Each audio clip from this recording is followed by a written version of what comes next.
የዓለም የነዳጅ ደም ስር ተብሎ የሚጠራው የሆርሙዝ ወሽመጥ ዳግም የሃያላን አገራት ፍልሚያ ማዕከል ሆኗል። በኢራንና በኦማን መካከል የሚደረገው ዲፕሎማሲያዊ ጥረት፣ የአሜሪካ ወታደራዊ ዛቻና በቀይ ባህር የሁቲዎች ጥቃት ተዳምረው የዓለምን ኢኮኖሚ ስጋት ላይ ጥለውታል። መርከቦች መተላለፊያ አጥተው የነዳጅ ዋጋ በከፍተኛ ሁኔታ እየናረ ባለበት በዚህ ወቅት በወሽመጡ ዙሪያ ያለው ትንቅንቅ ወዴት ያመራል የሚለው የብዙዎች ስጋትና ጥያቄ ሆኗል። So we have what could be another possible attack on a ship in the Strait of Hormuz today. A quote unknown projectile reportedly hit an engine room and a fire broke out. The crew abandoned. ወዲህ ደግሞ የኢራን ባለስልጣናት አሜሪካ ከናካቴው ከቀጠናው ትባረራለች እያሉ ነው። አንድ ባለስልጣን አሜሪካ ውሎ አድሮ ከቀጠናውና የአሜሪካን የሽብር ጦር ሰፈሮችን ከሚያስተናግዱ አገራት ሁሉ ትባረራለች ሲሉ ማስጠንቀቃቸው ከግራ ቀኝ እያውደለደለች ላለችው ለዋሽንግተን ሌላ ራስ መታት ሆኗል። ሌላ የኢራን የፓርላማ አባል ደግሞ የትራምፕን ንግግሮች ተቃራኒና የማይታመን ሲሉ አጥብቀው ተችተዋል።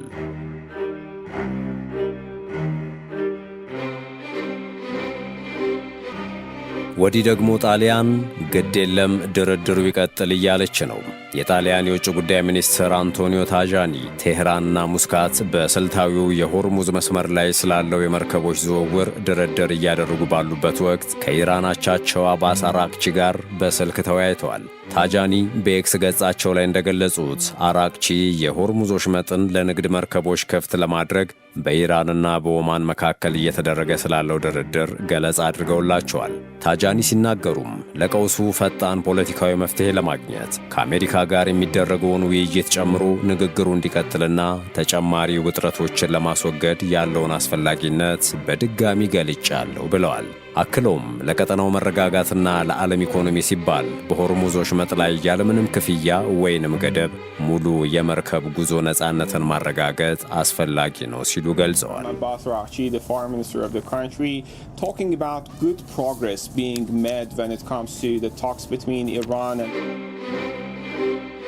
ሰላምና ጤና የምንመኝላችሁ የመሿለኪያ ቤተሰቦች እንዴት አላችሁ? ከፋርስ ባህረ ሰላጤ የሚወጣውን የዓለም የነዳጅ መስመርን የሚቆጣጠረው የሆርሙዝ ወሽመጥ በአሁኑ ወቅት የጂኦፖለቲካዊ ሽኩቻዎች መናኸሪያ ሆኗል። በቴህራንና በሙስካት መካከል የሚካሄዱ ድርድሮች አዲስ የመርከብ መስመር ለመዘርጋት ቢሞክሩም የአሜሪካ ጣልቃ ገብነትና የቀጠናው ወታደራዊ እንቅስቃሴዎች ስምምነቱን አዳጋች አድርገውታል። ከሆርሙዝ እስከ ባቤል መንደብ የተዘረጋው ይህ ቀውስ የነዳጅ ዋጋን በማናር የዓለምን ኢኮኖሚ እየፈተነ ይገኛል። እንደ ጣሊያን ያሉ ሀገራት ድርድሩ ይቀጥል ሲሉ ተማጽኖ እያቀረቡ ባሉበት ወቅት እንደ ኳታር ያሉ አደራዳሪዎች ደግሞ በኢራንና አሜሪካ መካከል የሚደረገው ንግግር ለውጥ አሳይቷል እያሉ ነው። በዚህ መሰናዷችን የኢራንን አቋም፣ የትራምፕን ዛቻና የሁቲዎችን ወታደራዊ እርምጃ ተከትሎ የመጣውን የኃይል ሚዛን ለውጥ እንመለከታለን። እስከ መጨረሻው አብራችሁን ቆዩ።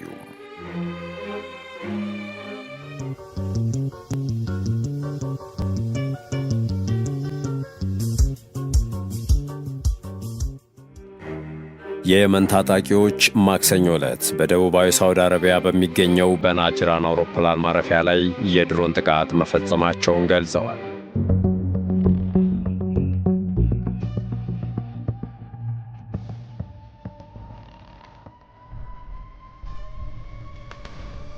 የሁቲዎች ወታደራዊ ቃል አቀባይ የሆኑት ያህያ ሳሪ በኤክስ ገጻቸው ላይ ጥቃቱ ኢላማውን መምታቱን ተናግረዋል። የሁቲ ቃል አቀባይ የሳውዲ ድሮኖች የየመን ግዛቶች በሆኑት ሳዳና ሐጃህ የአየር ክልል ላይ ጥሰው በመግባታቸው ያጸፋ ምላሽ መስጠታቸውን ተናግረዋል። ያህያ ሳሪ ወደፊት የየመንን አየር ክልል ጥሶ መገኘት ምላሽ ሳይሰጠውና ቅጣት ሳይቀበሉ የሚታለፍ ጉዳይ አይደለም ብለዋል። የትላንቱን ጥቃት አስፍተው የቀጠሉት ሁቲዎች ሌላኛውን ጥቃት በዛሬው ዕለት በሳውዲ አረቢያ ላይ ፈጽመዋል። ይህ የነዳጅ ታንከር ላይ ያነጣጠረ ጥቃት የተፈጸመው በሚሳኤል ሲሆን የታለመውን ኢላማ እንደመታና የሳውዲ አረቢያ ዋፋ የነዳጅ ማጠራቀሚያ ታንከር መመታቱ ተሰምቷል። አሜሪካንን ከኢራን ጋር በቶሎ ታረቂልኝ፣ ሁቲዎች ሰላሜን ይስጡኝ እያሉ ያሉት የሳውዲው ልዑል ከየመን ተደጋጋሚ ጥቃትን እያስተናገዱ ይገኛሉ።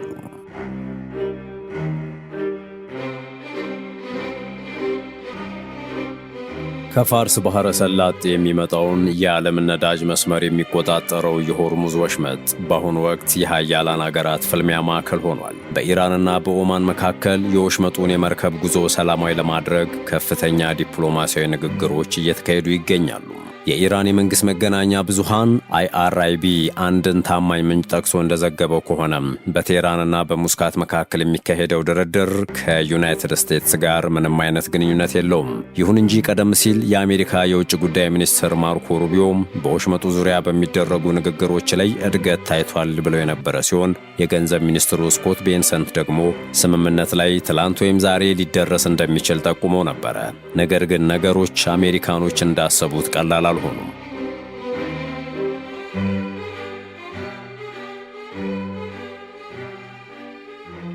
የእስላማዊ አብዮታዊ ዘብ ልሳን የሆነው ሴፓህ ኒውስ እንደዘገበው በኢራንና በኦማን መካከል ሊደረግ የነበረው ስምምነት እንዲዘገይ ዋናው ምክንያት የአሜሪካ ጣልቃ ገብነትና የፕሬዝዳንት ዶናልድ ትራምፕ ወታደራዊ ዛቻዎች ናቸው።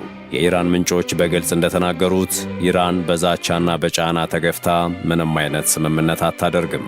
የኢራን የውጭ ጉዳይ ሚኒስትር ቃል አቀባይ እስማኤል ባጋይ እንደገለጹት ድርድሩ ትኩረት ያደረገው የሁለቱንም አገራት ሉዓላዊ መብቶችና የደህንነት ፍላጎቶችን ባከበረ መልኩ ደህንነቱ የተጠበቀ የመርከብ መስመሮችን በመዘርጋት ላይ ነው። እንደ መረጃዎች ገለጻ የታቀደው ስምምነት ኢራን ወደ ውስጥ የሚገቡ የባህር ላይ ትራፊኮችን በራሷ ቁጥጥር ስር ባለው መስመር እንድትከታተል የሚያስችላት ሲሆን ወደ ውጭ የሚወጡትን ደግሞ የመቆጣጠርና አስፈላጊ ሆኖ ሲገኝ ለደህንነት ሲባል ጣልቃ የመግባት ስልጣን ይሰጣታል። ከፋርስ ባህረ ሰላጤ የሚወጡ መርከቦች ከኦማን ጋር በጋራ በሚተዳደር መስመር የሚያልፉ ሲሆን የመጨረሻው የመውጫ ፈቃድ ለቴህራን ማሳወቂያ ከተላከ በኋላም በኦማን ባለስልጣናት በኩል ይሰጣል። እንዲሁም በአሁኑ ወቅት ያሉት የሰሜንና የደቡብ የመርከብ መስመሮችን የሚተካ አዲስ መካከለኛ ኮሪደር የመመስረትም እቅድ አለ።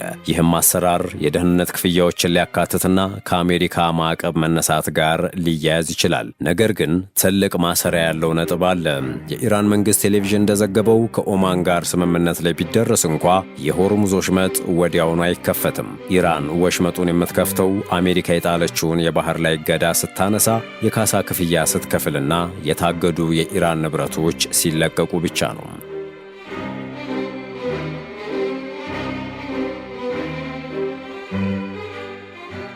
ይህ በእንዲህ እንዳለ የኢራን ፓርላማ የብሔራዊ ደህንነት ኮሚቴ አባል እስማኤል ኮሳሪ የፕሬዝዳንት ትራምፕን ንግግሮች ተቃራኒና የማይታመን ሲሉ አጥብቀው ተችተዋል። ኮሳሪ እንደገለጹት ትራምፕ የሆርሙዝ ወሽመጥ ክፍት ነው ብለው 75 ጊዜ ቢናገሩም በተግባር ግን ዝግ ነበረ። ትራምፕ ስለ ኢራን ሽንፈት 106 ጊዜ ከቴህራን ጋር የቀረበ ስምምነት አለ በማለት ደግሞ 88 ጊዜ ቢናገሩም ኢራን ከአሜሪካ ጋር ምንም አይነት ቀጥተኛ ንግግር አላደረገችም ብለዋል። በተጨማሪም የኢራን ፓርላማ የብሔራዊ ደህንነትና የውጭ ፖሊሲ ኮሚሽን ሰብሳቢ ኢብራሂም አዚዚ በኤክስ ገጻቸው ባስተላለፉት ጠንካራ መልእክት አሜሪካ ውሎ አድሮ ከቀጠናውና የአሜሪካን የሽብር ጦር ሰፈሮችን ከሚያስተናግዱ አገራት ሁሉ ትባረራለች ሲሉ አስጠንቅቀዋል። ያ ቀን ለጦር ሰፈሮቻቸው የምታውሉትን ሀብት በገዛ ግዛታችሁ ውስጥ ደህንነትን ለማስጠበቅ የምትገደድበት ይሆናል ሲሉም አዚዚ አክለዋል።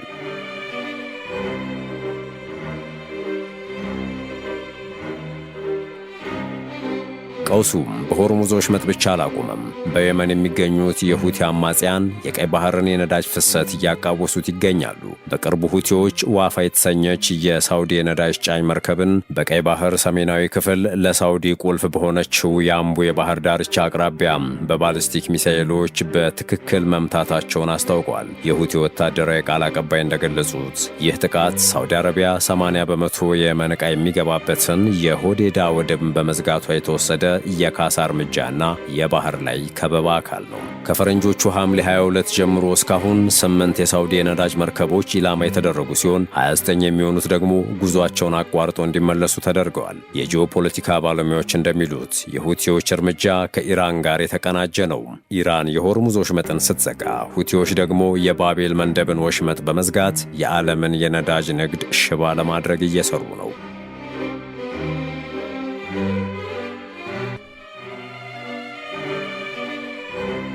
ታዲያ የእነዚህ ሁሉ ወታደራዊና ዲፕሎማሲያዊ ውጥረቶች ውጤት በዓለም ኢኮኖሚ ላይ ያሳደረው ተጽዕኖ ቀላል አይደለም። ሮይተርስ የኬፕለር መረጃን ጠቅሶ እንደዘገበው በሆርሙዝና በባቤል መንደብ ወሽመጦች በኩል የሚያልፉ መርከቦች ቁጥር በከፍተኛ ሁኔታ ቀንሷል። ቀደም ሲል በሆርሙዝ ወሽመጥ በቀን ከ130 እስከ 140 መርከቦች ያልፉ የነበረ ሲሆን አሁን ግን በቀን ወደ 8 መርከቦች ብቻ ዝቅ ብሏል።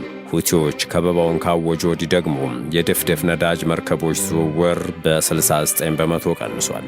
ይህ የመርከቦች መቀነስ በቀጥታ የዓለምን የነዳጅ ዋጋ አንሮታል። የብሬንት ድፍድፍ ነዳጅ ዋጋ በ1.9 በመቶ በመጨመር በበርሜል ከ80.87 ዶላር በላይ ገብቷል። የኢራንና የአሜሪካ ውጥረት ካልረገበና በሆርሙዝ እንዲሁም በቀይ ባህር ያለው የመርከብ እንቅስቃሴ ወደ ቀድሞ ሁኔታው ካልተመለሰ የነዳጅ ዋጋ ወደፊት የበለጠ ሊያሻቅብ እንደሚችል ተሰግቷል።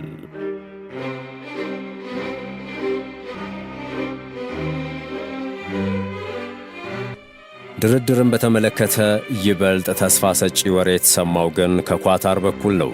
ኳታር በኢራንና አሜሪካ መካከል የሚደረገው ንግግር ለውጥ አሳይቷል እያለች ነው። ኳታር አደራዳሪዎች በአሜሪካና በኢራን መካከል የሚካሄደውን ጦርነት ለማስቆም በሚያደርጉት ጥረት ውጤት እያገኙ መሆናቸውን ያስታወቀች ሲሆን ይህንን ካለች በኋላ ታዲያ የዓለም የነዳጅ ዋጋ በፍጥነት ቅናሽ አሳይቷል። ትራምፕ ከትላንት በስቲያ ከቴህራን ጋር ንግግር መጀመሩን ተናግረው ኢራን ከእውነተኛ ስምምነት ላይ ለመድረስ ይህ የመጨረሻ ዕድሏ ነው ሲሉ ማስጠንቀቃቸው የሚታወስ ሲሆን የኢራን ባለሥልጣናት ግን እስካሁን ከአሜሪካ ጋር ምንም አይነት ድርድር እየተካሄደ አለመሆኑን በመናገር አስተባብለዋል። ቴህራን ከኦማን ጋር ሆርሙዝ ወሽመጥን በሚመለከት እየተነጋገረች መሆኗን በመግለጽ በዚህ ሳምንት ሌላ ምንም አይነት ውይይት እንደሌለን ያሳወቀችው የኳታር የውጭ ጉዳይ ሚኒስትር ቃል አቀባይ ማጄድ አልአንሳሪ ግን ድርድሩ በጣም ጥሩ ደረጃ ላይ ደርሷል ብለዋል። አንሳሪ በትላንትናው ዕለት ኳታር፣ ፓኪስታንና ኦማንን ጨምሮ አደራዳሪዎች በዋሽንግተንና ቴህራን መካከል ረቂቅ የሰላም ዕቅድ ለማለዋወጥ እየሰሩ መሆኑን አብራርተዋል።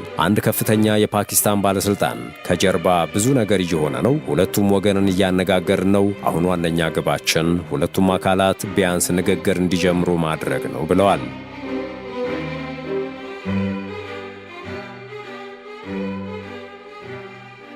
ቀጠናው እንዲህ በተለያየ አቅጣጫ ቀውሱ እየተባባሰ ባለበት በዚህ ወቅት ዶናልድ ትራምፕ ከኢራን ጋር ድርድር እያደረጉ እንደሆነ በድጋሚ በአጽንኦት ተናግረዋል። ትራምፕ በሥልጣን ዘመናቸው እንዳሁኑ የሰላም ድርድርና ስምምነትን ፈልገው የሚያውቁ አይመስሉም እየተባለ ይገኛል። ፕሬዝዳንት ትራምፕ የአሁኑ ድርድር ኢራን ጥሩ ሰነድ መፈረም የምትችልበት የመጨረሻው ዕድል ነው ብለዋል። If it doesn't happen, this is a last chance for them to sign a good document. ወዲህ ኢራን ምንም የተጀመረ ድርድር የለም እያለች ከቴህራን ጋር ድርድር ተጀምሯል በሚል አቋማቸው የጸኑት የአሜሪካው ፕሬዝዳንት ዶናልድ ትራምፕ ግን አሁን የሚደረገው ንግግር ኢራን ሰነድ መፈረም የምትችልበት የመጨረሻው ዕድል ነው እያሉ ይገኛሉ። ኢራን ግን በሆርሙዝ ወሽመጥ ላይ የሚደረገው የመርከብ ጉዞን ለማስጀመር የሚያስችል ጊዜያዊ መስመርን በተመለከተ ብቻ ከኦማን ጋር እየተደራደረች መሆኑን አስታውቃለች። ቴህራን ይህንን ያስታወቀችው ፕሬዝዳንት ትራምፕ የኢራንን ጦርነት ለመቋጨት የሚካሄደው ንግግር ከትላንት በስቲያ እንደሚጀመርና ለድርድሩ ሲባል ሀገሪቱ ላይ ሊፈጸም የነበረ ከባድ ጥቃት እንዲቆም ማድረጋቸውን ከገለጹ በኋላ ነው። ትራምፕ ድርድሩ ላይ የትኞቹ አካላት እንደሚሳተፉ በግልጽ አልተናገሩም። ኢራን ግን ከአሜሪካ ጋር እየተደራደረች እንዳልሆነ ለድርድር የመቀመጥ እቅድም እንደሌላት አጽንኦት ሰጥታለች። ኢራን ተሳትፎ እንደሌላት መግለጻው ታዲያ የአሜሪካውን ፕሬዝዳንት ያስቆጣ ይመስላል። ትራምፕ በትሩዝ ሶሻል የማኅበራዊ ሚዲያ ገጻቸው ባሰፈሩ ጽሑፍ የኢራን አመራር ለማመን በማይቻል ደረጃ ቀጣፊ ነው ሲሉም ባለሥልጣናቱን ዘልፈዋል። ቆይቶም በዋይት ሃውስ ከጋዜጠኞች ጋር በነበራቸው ቆይታ ንግግሩ እየተካሄደ ነው በሚለው አቋማቸው ጸንተው ታይተዋል። ከጋዜጠኞች ለመጣባቸው ተደጋጋሚ ጥያቄም እየተነጋገርን ካልሆነ ስትጠይቁኝ እየተነጋገርን አይደለም እላለሁ፣ ነገር ግን በአሁኑ ሰዓት እየተነጋገርን ነው ሲሉ ተደምጠዋል። እየተነጋገርን ያለነውም በኢራን ጥያቄ ነው ያሉት ፕሬዝዳንት ትራምፕ ሳውዲ አረቢያ፣ ኳታር፣ የተባበሩት አረብ ኤምሬቶችና በርካታ የመካከለኛው ምስራቅ አገራት ድጋፍ እንደሚያደርጉ ተናግረዋል። እነዚህ አገራት ለኢራን የመጨረሻ ዕድል መስጠት እንደሚፈልጉ ነግረውኛል ይገኛል ያሉት ትራምፕ ኢራኖች ጥሩ ሰነድ መፈረም የሚችሉበት የመጨረሻ ዕድል ይህ ነው ብለዋል። አሜሪካ ኢራን ላይ ለመውሰድ ያቀደችውን እርምጃ ከመተግበሯ በፊት የቀረበ የመጨረሻ ዕድል ነውም ሲሉ አክለዋል። የሚደረገው ስምምነት በኢራን የተዘጋውና የነዳጅ ዋጋ እንዲንር ምክንያት የሆነው ሆርሙዝ ወሽመጥ መልሶ እንዲከፈት እንደሚያደርግም ጠቅሰዋል።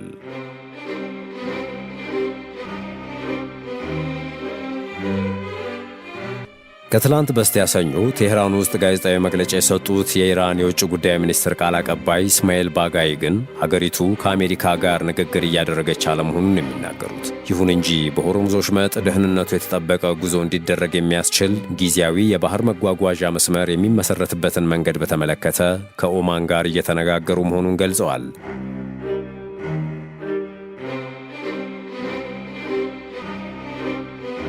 ወዲህ ደግሞ በሚዲያ ብዙም ደጋግሞ የማይታዩትና ከኢብራሂም ራይሲ ሞት በኋላ የተመረጡት የኢራን ፕሬዝዳንት በአሜሪካ የፕሮፓጋንዳ ዘመቻ ተከፍቶባቸዋል። የኢራኑ ፕሬዝዳንት ማሱድ ፔዜሽኪያን ከአሜሪካ ጋር እየተባባሰ ባለው ወታደራዊ ውጥረት መካከል የስልጣን መልቀቂያ ያቀረቡ እያሉ የምዕራብ ሚዲያዎች በከፍተኛ ደረጃ ፕሮፓጋንዳ ከፍተውባቸው ነበር። ፕሬዝዳንቱ በኢራን ቴሌቪዥን በተላለፈ ማብራሪያቸው ከኃላፊነት የምለቅ ከሆነ ለሕዝብ አሳውቃለሁ፣ ከስልጣን አልለቅም፣ ትግሉን እቀጥላለሁ ሲሉ ተናግረዋል። Iranian President Masoud Pezeshkian has publicly rejected reports claiming he had resigned, dismissing the speculation during a televised address carried by IRNA. If I were going to resign, I would announce it myself, Pezeshkian said. ፕሬዝዳንቱ ከከፍተኛው መሪ ሞጅታባ ሐሜኔና ከጦር ኃይሎች ጋር አለመግባባት ተፈጠረ የሚሉትን ዘገባዎች አስተባብለው በሙሉ ስምምነትና ቅንጅት እየሰራን ነው ሲሉ አጽንኦት ሰጥተዋል። ማንኛውም አለመግባባት ቢፈጠር እንኳ የጦር ኃይሉ ከሐሜኒ ጎን እንደሚቆም ሁሉም ያውቃል ሲሉም ተደምጠዋል። የኢራን ተቃዋሚ የመገናኛ ብዙሃን ከዚህ ቀደም ፔዜሽኪያን ለሐሜኒ የሥልጣን መልቀቂያቸውን በተደጋጋሚ አቅርበዋል ሲሉ ዘግበው ነበር።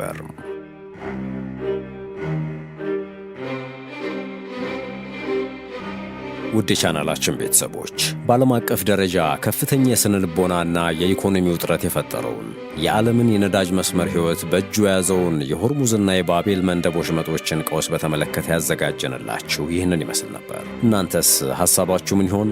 የአሜሪካው ፕሬዝዳንት ዶናልድ ትራምፕ ተደጋጋሚ ዛቻዎች፣ በኢራንና በኦማን መካከል የሚደረጉ ሚስጥራዊ ግንኙነቶች፣ የሁቲዎች የባሊስቲክ ሚሳኤል ጥቃቶችና የነዳጅ ዋጋ መናር ይህ ሁሉ በአንድ ላይ ተደምሮ የመካከለኛው ምስራቅን ፖለቲካ ወዴት ይመራው ይሆን? ሐሳባችሁን በኮመንት መስጫው ላይ አጋሩን። ቪዲዮን ላይክ በማለት እንዲሁም ለቻናሉ አዲስ የሆናችሁ ሰብስክራይብ በማድረግ በቀጣይ አዳዲስ መረጃዎችን ማግኘት እንደምትችሉ እያስታወስን ተሰናበትን። ሰናይ ጊዜ በያላችሁበት።